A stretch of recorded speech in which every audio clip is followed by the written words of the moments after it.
दोस्तों आज बता दूं पावर स्टार पवन सिंह के एक जो नया गाना आया था। आशीष यादव ऐसा बात बोल दिया जिससे खेसारी लाल यादव ने हैरान हो गया।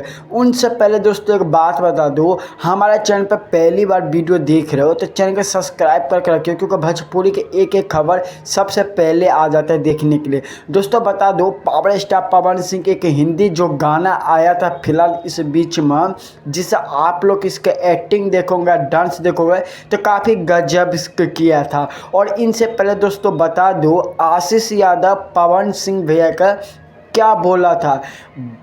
आशीष यादव ऐसा बोल दिया, पावर स्टार पवन सिंह भैया लव यू गाना ऐसे खेसारी लाल यादव ऐसा गाना कभी भी नहीं गाया था, नहीं गा रहा है अभी तक। तो उनसे पहले दोस्तों मैं बता दूं भोजपुरी के चैनल का सब्सक्राइब कीजिए हमारे आईडी का और वीडियो देखिए।